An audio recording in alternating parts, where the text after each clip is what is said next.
Hola, mi nombre es Mónica Rey, soy cursante del segundo trimestre de licenciatura en Psicología en la Universidad de Acambú.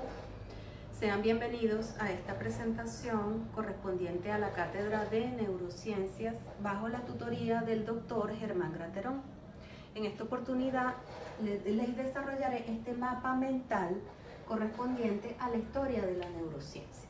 Iniciamos.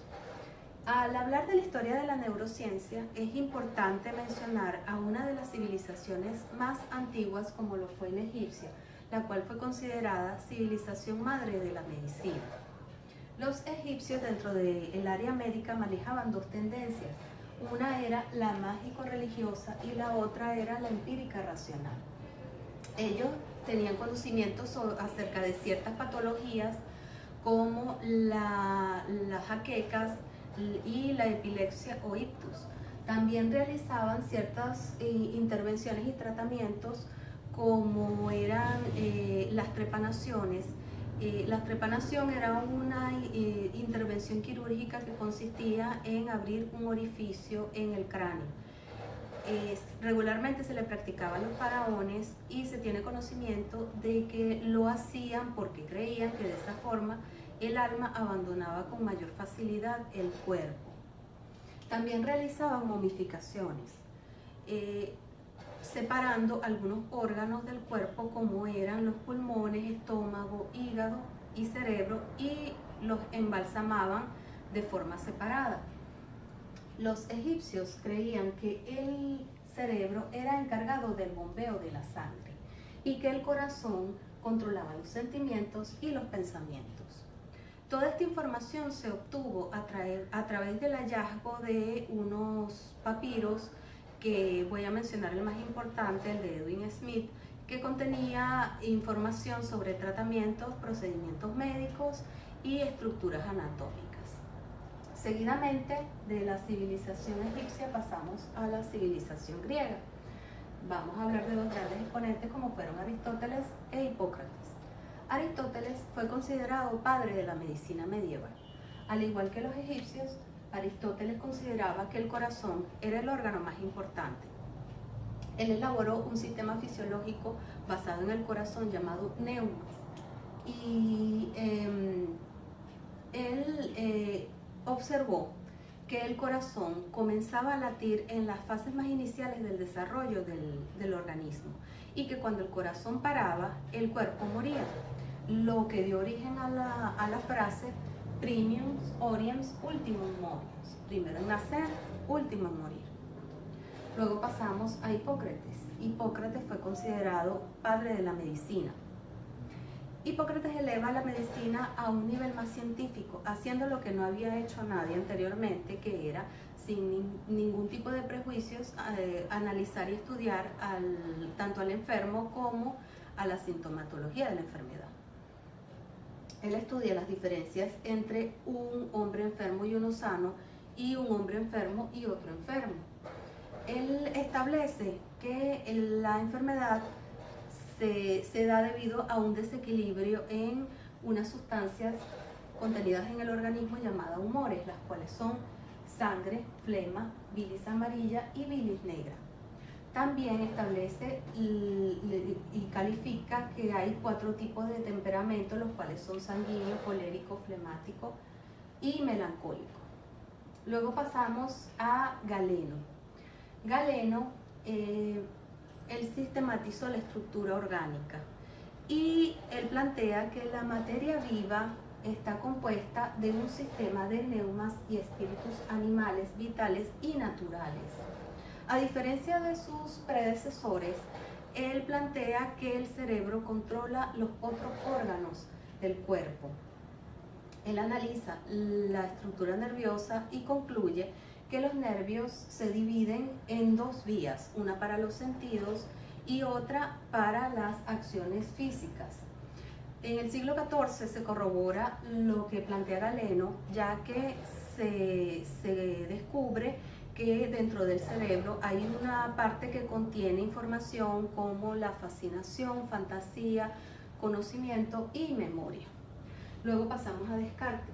Descartes fue filósofo, fisiólogo, matemático Y Descartes plantea que el cuerpo se divide en dos sustancias, que serían alma o mente y cuerpo.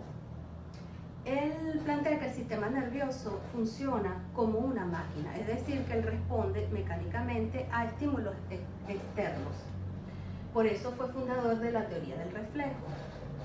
Descartes, nos dice que el alma, que la conexión entre el alma y el cuerpo reside en la glándula pineal, ya que al estudiar el cerebro observa que es el único órgano que no está duplicado bilateralmente, y erróneamente creía que era exclusivo de los seres humanos.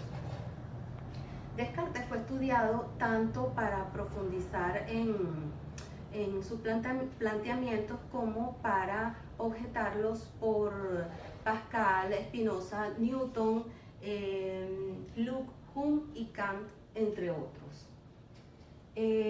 Luego pasamos a Leonardo da Vinci, quien fue pintor, anatomista, arquitecto, botánico, científico, escultor, escritor, filósofo, ingeniero, inventor, músico, poeta y urbanista.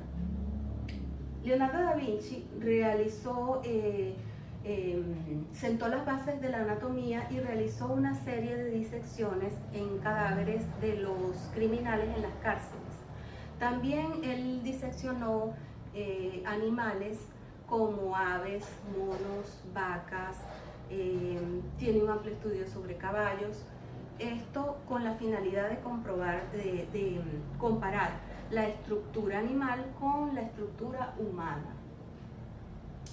Una vez ya siendo un artista reconocido, se le permitió realizar disecciones en hospitales en Milán y en Roma. Él compiló una serie de investigaciones y las dejó bajo el nombre engañoso de Tratado de Pintura. Todo esto él lo hacía bajo una estricta discreción para evitar las acciones de la Inquisición en la época. Luego pasamos a Luigi Galvani. Luigi Galvani debatió la teoría de Descartes, que decía que el cuerpo respondía mecánicamente. Él comprobó que al estimular un nervio, el músculo se contraía. Luego pasamos a Johannes Müller. Él postuló la doctrina de energías nerviosas específicas. Él nos dice que aunque la información sea la misma, va a depender de la fibra nerviosa que se estimule, ya sea olfativa, gustativa, etc. Luego pasamos a Camillo Golgi, quien descubre a través del método de tintura de nitrato de plata que había unas células de dendritas extendidas a lo largo del sistema nervioso. Luego, con este mismo método de Camillo Golgi, de tintura de nitrato de plata, Santiago Ramón y Cajal descubre la estructura básica del sistema nervioso. Después tenemos a Howard Gardner. Howard Gardner nos habla de los distintos tipos de inteligencia. Él nos conceptualiza la inteligencia como la capacidad de un individuo para encontrar soluciones y hacer productos valiosos para una o más culturas. Él reconoce que la brillantez académica no lo es todo y clasifica la inteligencia como lingüístico-verbal, lógico-matemática, musical, visual-espacial, naturalista, corporal-sinestésica, interpersonal e intrapersonal. Ya para complementar y para finalizar lo que es el mapa mental, es importante nombrar las ciencias afines a la neurociencia, como son neurociencia cognitiva, neurología, neuroanatomía, neuropsicología, neurolingüística, neurología, neurotecnología y neurodesarrollo. Esto ha sido todo, espero que haya sido de su agrado y comprensión. Gracias por su atención.